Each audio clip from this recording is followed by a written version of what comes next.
আরও একটা সুন্দর সকাল দেখার সৌভাগ্য মহান আল্লাহ পাক আমাকে দিয়েছেন। সবাইকে শুভ সকাল। খুব সুন্দর একটা সকাল দিয়ে আজকের ভিডিওটি আমি শুরু করছি। হ্যাঁ, আমি গ্রামে থাকি। আমি গ্রামে না থাকলে সকালবেলায় ঘুম থেকে উঠেই কি এই সুন্দর দৃশ্যটা দেখতে পেতাম? দেখেন তো।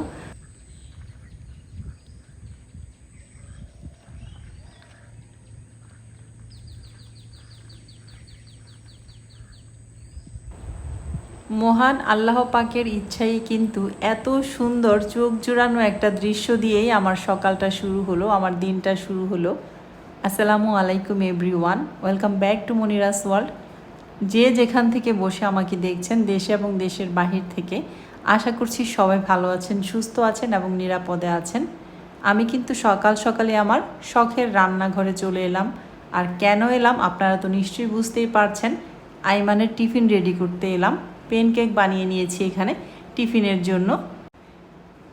একটা ডিম দিয়ে 5টা পেনকেক তৈরি করেছি টিফিনের জন্য। খুব ঝটপট একটা আইটেম বলতে পারেন। 5টার মধ্যে 4টা হচ্ছে আমি ওকে টিফিনে দিয়ে দিচ্ছি, আর একটা বাইরে রেখে দিলাম। ব্রেকফাস্ট করে বাপ বেটা চলে যাচ্ছে স্কুলে।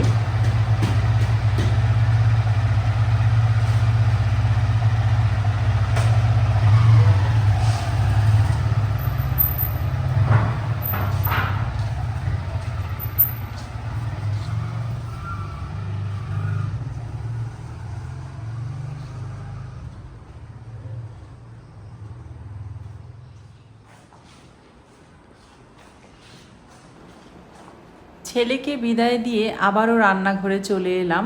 আমার ছেলে কিন্তু উত্তরা মাইলস্টোনে পড়ে। আলহামদুলিল্লাহ, আমি গ্রামে থেকেও আমার ছেলেকে মাইলস্টোনে পড়াতে পারছি। রান্নাঘরের সিঙ্কের পাশে যে হ্যান্ড ওয়াশের জারটা আছে, এটা খালি হয়ে গেছে, তো রিফিল করে নিচ্ছি। হ্যান্ড ওয়াশটা আমরা একসাথেই নিয়ে আসি বড় গ্যালনে, তো সেটা থেকেই হচ্ছে এখন জারের মধ্যে ঢেলে নিচ্ছি। আমি যে গ্রামে থাকি না, এই জন্য কিন্তু আমার কোনো দুঃখ নেই। আমার কিন্তু খুব ভালো লাগে, খুব ফ্রেশ লাগে, শান্তির একটা ঘুম হয়। খুব সুন্দর সুন্দর ভিডিও তৈরি করতে পারছি আপনাদের সাথে। আমার নতুন বাড়িটা দেখে আপনারা অনেক বেশি খুশি হচ্ছেন, আমাকে দোয়া করছেন, অনেক বেশি অনুপ্রেরণা দিচ্ছেন সুন্দর সুন্দর ব্লগ তৈরি করার জন্য। তো একজন মহিলার দেখলাম খুব কষ্ট হচ্ছে আমার জন্য, যে আহারে আমার আপুটা উত্তরার ফ্ল্যাটটা ছেড়ে এসে এখন এই গ্রামে থাকতে হচ্ছে। আশেপাশে কিচ্ছু নেই আপুর বাড়ির, শুধু দূরে একটা টিনের ঘর দেখা যাচ্ছে। খুব হাসলাম এই কমেন্ট পড়ে। মানুষ মানুষকে হিংসা করতে পারে, কিন্তু এতটা প্রকাশ্যে এসে হিংসা করতে পারে এই মহিলাকে না দেখলে বোঝা যায় না। বেশ কয়েকদিন যাবতীয় একটু খোঁচাচ্ছিল। আচ্ছা, আমি উত্তরার ফ্ল্যাটটা ছেড়ে এসেছি, আমার কষ্ট হচ্ছে না। আমি এখন একটা ফ্ল্যাটের মধ্যে সীমাবদ্ধ না থেকে আমি একটা বাড়ি করতে পেরেছি আলহামদুলিল্লাহ। পুরা গ্যারেজটা আমার, পুরা বাসার সামনের জায়গাটা আমার, কেউ কিচ্ছু বলার নেই কোথায় আমি কি রাখছি সেটা নিয়ে। ছাদটা আমার, ছাদে গাছ লাগানো আমার। পুরা বাড়িটা জুড়েই আমি সারাদিন হাঁটাহাঁটি, দৌড়াদৌড়ি, কাজ সব কিছু মিলিয়ে ঝিলিয়ে আলহামদুলিল্লাহ বলতে পারেন আমি এখন বেশ ভালো আছি মানসিকভাবে। কিন্তু হঠাৎ করে এই সালমা ইয়াসমিন মহিলাটার এত ভালোবাসা উদয় হলো কেন যে আমার জন্য, বুঝতেই পারছি না। অবশ্য তার নামেরও কোনো ঠিক নেই। আইডির নাম হচ্ছে সালমা ইয়াসমিন, জিমেলে আছে কি দাস যেন, যাই হোক হিন্দু মুসলিম মিলিয়েই তার পরিচয়। তো সে খুব হতাশ, আমার বাড়ির আশেপাশে কেউ নেই, কিচ্ছু নেই, শুধু দূরে টিনের ঘর দেখা যায়। তো আমার না টিনের ঘর দেখতেই ভালো লাগে, সেজন্যই আমি গ্রামে থাকি।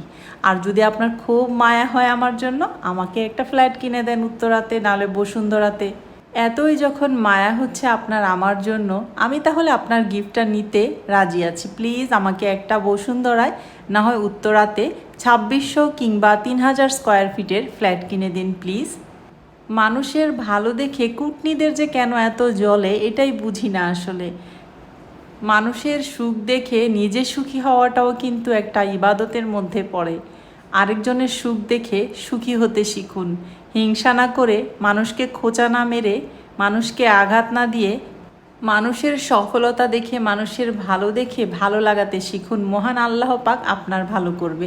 অবশ্য আপনার মতো মহিলাদেরকে এগুলো বলে লাভ নেই, আপনাদের মেন্টালিটিটাই এরকম। আপনারা নিজেদের ফ্যামিলিতে বা নিজেদের আত্মীয় স্বজনের মধ্যেও এগুলাই করে থাকেন, এইরকমভাবেই মানুষকে হিংসা করে থাকেন বলেই আপনাদেরকে সবসময় নিচে পড়ে থাকতে হয়। মানুষের ভালো দেখে মানুষকে অ্যাপ্রিসিয়েট করতে শিখুন। যত সব এগুলা কোথা থেকে যে এসে কমেন্ট করে আমি এটাই বুঝে পাই না। তো যাই হোক, আমার প্রিয় আপুরা, আন্টিরা, ভাইয়ারা এবং সোনামণিরা, আপনাদের সাথে কিন্তু আমি আজকে আমার সিঙ্কের ভালো এবং মন্দের রিভিউ দিব। আমার সিঙ্কটা হচ্ছে ইয়াতি ব্র্যান্ডের, এটা স্পেনের একটা প্রোডাক্ট। সিঙ্কটার প্রাইস নিয়েছে ৮,৫০০ টাকা, আর কলটা কিন্তু আলাদা কেনা হয়েছে। কলটার প্রাইস নিয়েছে ৭,৫০০ টাকা। তো মোট ১৬,০০০ টাকা খরচ পড়েছে আমার এই সিঙ্ক এবং কলের এই সেটটা। অনেকেই জানতে চেয়েছেন যে এটার সুবিধা অসুবিধা। তো আমি মোটামুটি এই কয়দিনে সুবিধা অসুবিধা বুঝে উঠতে পেরেছি। আমার কাছে মনে হয় অনেকেই বলেছেন এটার পানির স্পিড কম, কলটার আর কি। হ্যাঁ, পানির স্পিডটা কম একটু, কিন্তু পানির স্পিড কম হওয়াতে একটু সুবিধাও আছে। পানিটা কিন্তু ছিটকে পড়ে যায় না আশেপাশে, এতে করে একটু সুবিধাই মনে হয়েছে আমার কাছে। আবার কাজ করতে গেলে তাড়াহুড়া করলে একটু অসুবিধাও মনে হয়, যেহেতু পানির স্পিড কম। এছাড়া কিন্তু সিঙ্কটার আর কোনো অসুবিধা নেই। আর একটা অসুবিধা আছে, সেটা হলো ওয়াশ করলেও, ভালোভাবে ওয়াশ করলেও শুকিয়ে যাওয়ার পর একটু সাদা সাদা দাগ হয়ে থাকে। আমি কিন্তু খুব ভালোভাবে ক্লিন করে নেই, তারপরেও দাগটা দেখা যায়। এটাই আমার কাছে অসুবিধাটা মনে হয়েছে। তো সিঙ্কটা কিন্তু আমি খুব ভালো করে ক্লিন করলাম, আপনাদেরকে রিভিউ দিলাম সুবিধা অসুবিধার। এরপরে ওর বাবার সাথে আমি একটু ছাদে চলে এসেছি, আমার একটা মুরগির ঠান্ডা লেগেছে সেটা দেখার জন্য। আর যেখানে কিন্তু 3টা মুরগি আছে। প্রথমে আমরা 4টা মুরগি কিনেছিলাম, তারপর একটা মোরগও আনা হয়েছিল। তো 5টা মুরগি থেকে আপাতত 3টা মুরগি আছে। 2টা মুরগি ঠান্ডা লেগে গিয়েছিল, সেজন্য সেগুলো হচ্ছে আমরা খেয়ে ফেলেছি। আমি মনে করি কি জানেন, মানুষের শখটাই হচ্ছে আসল। সে গ্রামে থাকে না শহরে থাকে সেটা কোনো ব্যাপার না। আমরা কিন্তু উত্তরায় থাকতেও মুরগি পেলেছি, কবুতর পেলেছি। তো এখন যেহেতু অনেকেই মনে করেন আমি গ্রামে আছি, আলহামদুলিল্লাহ আমি গ্রামেই আছি। আমি এখন মুরগি পালি, কবুতর পালি, আমার হিমু আছে। সবচেয়ে বড় কথা হলো, মহান আল্লাহ পাক আমাদেরকে আমাদের শখ পূরণ করার তৌফিক দান করেছেন। আমরা কিন্তু আলহামদুলিল্লাহ এখন মন ভরে ছাদে গাছও লাগাতে পারছি, ফলের গাছ, ফুলের গাছ, আরও ইনশাল্লাহ ফল গাছ লাগাবো। আমার ডাকুর ফুল গাছটাতে কিন্তু মাশাল্লাহ অনেক ডাকুর ফুল ধরেছে। আর এটা কিন্তু দেখতে অনেকটাই নয়নতারা ফুলের মতো, তাই না? আবার অনেকটা কিন্তু দূর থেকে নিচে যখন ঝরে পড়ে থাকে শিউলি ফুলের মতো লাগে, মাশাল্লাহ। আর আমার মাধবীলতাটা যেন উপরে কতটুক ছড়িয়েছে কে জানে। মাধবীলতাটাও বেশ ভালোই হয়েছে দেখলাম। তো ওর বাবা বলছিল যে কবুতর নাকি মাধবীলতা থেকে কি একটা খেয়ে ফেলে আর কি উপর থেকে। তো মাধবীলতা খুব একটা ভালো হচ্ছিল না কবুতরের কারণে। আমার অনেক অনেক প্রিয় আপুরাই কমেন্ট করছেন দেখছি ইদানিং গাজীপুর থেকে, যে আমার নামে নাম অনেকে বলছেন যে আপু আমার নামও মনিরা, আমাকেও অনেকে মনি বলে ডাকে। তো আপুরা, আমি জানতে পেরে অনেক খুশি হলাম যে আমার নামে নাম আপনারা গাজীপুরেই বাড়ি। আপনারা অনেকেই জানতে চাচ্ছেন যে আমি গাজীপুরের কোথায় বাড়ি করেছি, এটা কি আমার গাজীপুরের সেই জায়গাটাতে বাড়ি করেছি কিনা। না, এটা হচ্ছে বোর্ড বাজার। যারা উন্মুক্ত বিশ্ববিদ্যালয় চিনেন তারা চিনবেন। উন্মুক্ত বিশ্ববিদ্যালয় হচ্ছে রাস্তার ওই পাশে, আর আমাদের বাড়িটা হচ্ছে রাস্তার এই পাশে।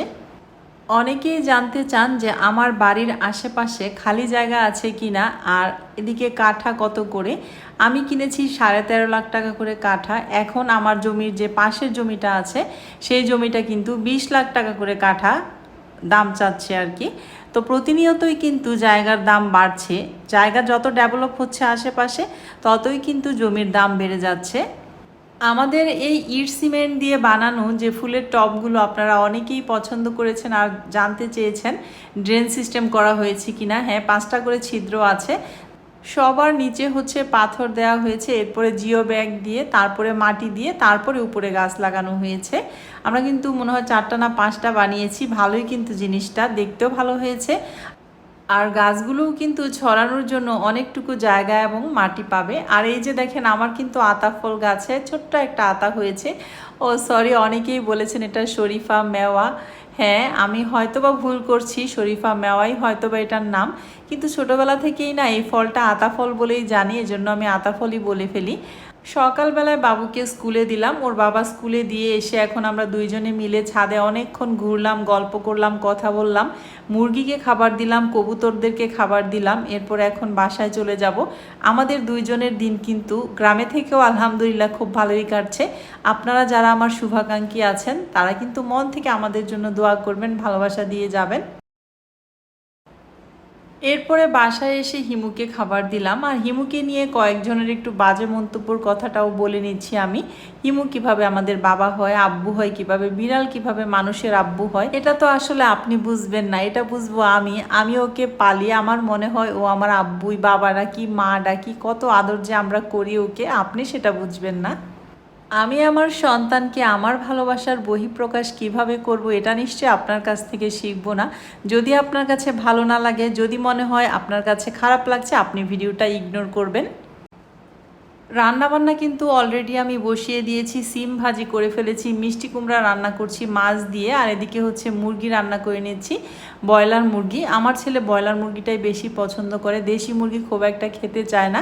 সেদিন রান্না করেছি, খুব জোর করে ওকে দেশি মুরগি খাওয়াতে হয়, তো আজকে ব্রয়লার রান্না করে নিচ্ছি। যদিও ব্রয়লার মুরগি খাওয়াটা স্বাস্থ্যের জন্য ক্ষতিকর, ওর বাবা তো সব সময় বকে, কিন্তু ছেলেকে তো আর আমি কোনোভাবে এটা বোঝাতে পারি না, ব্রয়লার মুরগিটাই খেতে পছন্দ করে, তাও আবার একটু সস দিয়ে রান্না করতে হয়। তো রান্নাবান্না কিন্তু আমার অলমোস্ট ডান।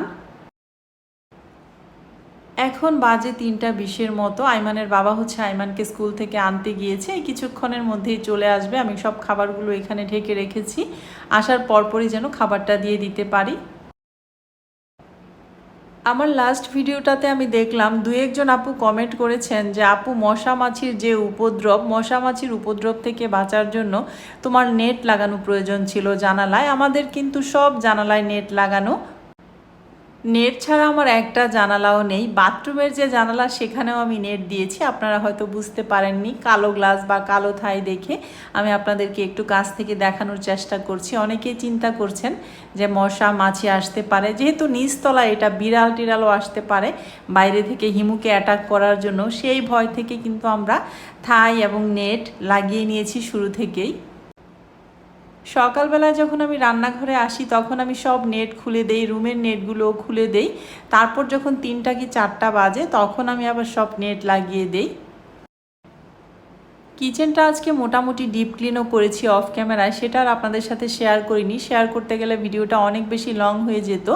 আমার কেন জানি কিচেন নোংরা থাকলে বা কিচেন ডিপ ক্লিন করা না থাকলে মানসিকভাবে স্বস্তি ফিল করি না, আমি একটা অস্বস্তিতে থাকি আর কি। সেজন্য আমার রান্নাঘরটা সব সময় ক্লিন থাকতে হয়। যারা আমাকে আগে থেকে দেখেন, উত্তরার বাসায় আপনারা দেখতেন, আমি কিন্তু খুব ক্লিন এবং টিপটপ রাখার চেষ্টা করি সব। তো যাই হোক, যে আপুরা আমার জন্য চিন্তা করছিলেন, আপুরা আপনাদেরকে দেখিয়ে দিলাম আমার প্রত্যেকটা জানালায় নেট আছে, কোনো টেনশন করার কিচ্ছু নেই। আমি 3টা-4টার দিকেই হচ্ছে নেটগুলো লাগিয়ে ফেলি, কোনো রকম মশা মাছি উপদ্রব করতে পারে না। আর আমি প্রথম অবস্থায় যেরকমটা ভেবেছিলাম যে আশেপাশে যেহেতু অনেক পানি আছে, আশেপাশে প্রচুর জায়গায় গাছগাছালিতে ভরা, মনে হয় অনেক মশা লাগবে। হ্যাঁ, আমরা যখন বাড়ি করছিলাম তখন মশার উপদ্রব অনেক ছিল, তখনই আমি মনে মনে ভাবছিলাম যে কিভাবে থাকবো এত মশা লাগলে। কিন্তু এখন দেখি যে মানুষের বসবাস যখন শুরু হয়ে গেছে, কোনো মশাই লাগে না। রাতের বেলায় কিন্তু আমরা মশারিও টানাই না।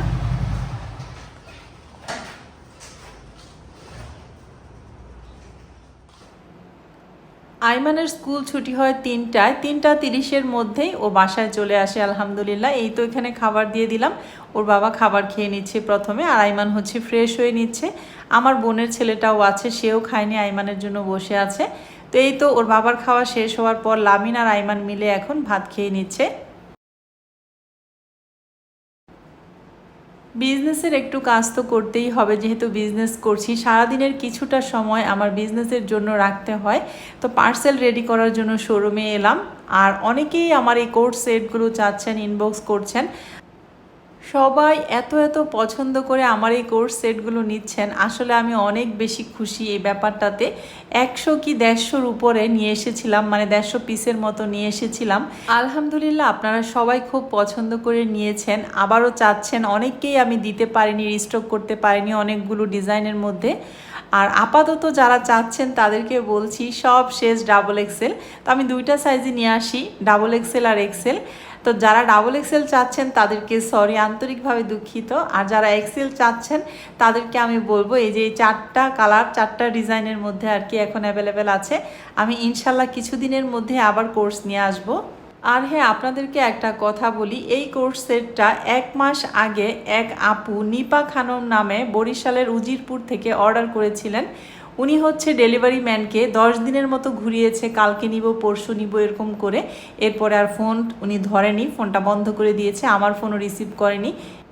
আমার ব্যবসায়িক জীবনে আমি কিন্তু এত বড় ফ্রডের আর দেখা পাইনি। নিপা খানম বরিশালের উজিরপুর থেকে কেউ যদি জিয়াপুরায় বিজনেস করেন খুব সাবধান এনাকে পার্সেল দিতে। আরে ভাইরে, তুই পার্সেল রিসিভ করবি না তাহলে অর্ডার কেন দিলি? অবশ্যই সবাইকে আমি বলবো একটা কথা, বুঝে শুনে অর্ডারটা কনফার্ম করবেন। আর রিসিভই যখন করবি না, এতদিন কেন ঘুরালি ডেলিভারি ম্যানটাকে? আর আমার পার্সেলটা যদি হারিয়ে যেত, 1 মাস পর আমি গতকালকে পার্সেলটা হাতে পেয়েছি। আর একটা পার্সেল যখন রিটার্ন আসে 1 মাস পর, সেই পার্সেলটা কিন্তু আমি অন্য কাস্টমারকে আর দিতে পারি না। এটা কিন্তু আমার অনেক বড় একটা লসও হয়ে যায়। ডেলিভারি চার্জটা তো লস হয়ই, প্রোডাক্টটারও কিন্তু ক্ষতি হয়ে যায়। তো আমি আমার প্রিয় আপুদের উদ্দেশ্যে একটা কথাই বলবো, সবাই প্লিজ বুঝে শুনে অর্ডারটা কনফার্ম করবেন, কারণ এটা তো আমার একটা বিজনেস। আমার লস করে তো আসলে আপনার কোনো লাভ নেই। তো যাই হোক, ভিডিওর শেষ পর্যায়ে চলে এসেছি। আপনাদের কাছে আজকের ভিডিওটা কেমন লেগেছে অবশ্যই কিন্তু কমেন্ট করে জানাবেন। আর সবাই অনেক বেশি ভালো থাকবেন। আজকের মতো বিদায়, আল্লাহ হাফেজ।